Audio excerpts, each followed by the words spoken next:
Hello' guys, Bihu পালেহিয়ে। Bihu preparation কেনেকুৱা সকলোৰে? নিশ্চয় চলি আছে। আমাৰো যা যোগাৰ চলি আছে লাহে ধীৰে। আৰু লগতে নিজৰ কামসমূহতো কৰি যাবই লাগিব। সদায় দৰে 10টা বজাত আহি উপস্থিত হ'লোহি ষ্টুডিঅ'। আৰু ষ্টুডিঅ' অ'পেন কৰিয়েই লাগি গ'লোঁ চাফ চাফাই কৰাত। এয়া মোৰ ষ্টাফগৰাকীয়ে ময়ে দুয়োগৰাকীয়ে কথা পাতি সকলোখিনি ক্লিন কৰি লওঁ। সদায় ক্লিন কৰা হয় যদিও ক'ৰ পৰানো আহি ধূলিখিনি সোমাইহি ধৰিবই নোৱাৰোঁ। এনেদৰে সদায় একেখিনি কামেইকে দুয়োগৰাকীয়ে আহি কৰি লওঁ। তাৰ পাছত চাকি জ্বলাই পূজা কৰি লওঁ। যিহেতু 10:30ৰ পৰা আমাৰ কামসমূহ ষ্টাৰ্ট কৰোঁ।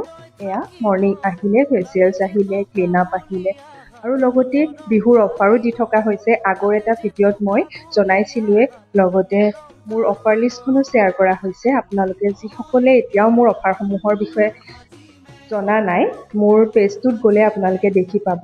মই আপলোড কৰি থোৱাও আছে অফাৰ লিষ্টখন, লগতে এটা ভিডিঅ'টো মই জনোৱা হৈছে।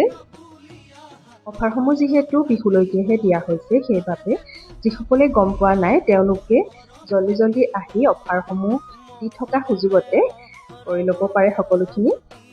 হেয়াৰ ট্ৰিটমেণ্টৰ পৰা ধৰি skin treatment, nail extension, pedicure, manicure, waxing, hair spa, highlight, smoothing, straightening, rebonding, kerasmooth, এই সকলোখিনি হেয়াৰ ৰিলেটেড ছাৰ্ভিচসমূহতো আমি বহুখিনি অফাৰ দি থকা হৈছে এইবাৰ। সেইবাবে আপোনালোকে যিসকলে এতিয়াও গম পোৱা নাই তেওঁলোকে মোৰ পেজত গৈ অফাৰৰ লিষ্টখন চালে গম পাব। আৰু লগতে পেকেজ 1, পেকেজ 2, পেকেজ 3 হিচাপতো এইবাৰ অফাৰসমূহ দিয়া হৈছে। যিসকলে অফাৰৰ বাবে ৱেইট কৰি আছিলে তেওঁলোকৰ বাবে বহুত বেছি ভাল খবৰ, যিহেতু বহুত বেছি কমত আমি বিহুৰ অফাৰখিনি দি থকা হৈছে। সোনকালে টেনিস্কা বিউটি ষ্টুডিঅ'ত আহি আপোনালোকে নিজৰ ভাল লগা কামসমূহ কৰি যাব পাৰে। আজিলৈ আহিছোঁ, বাই বাই।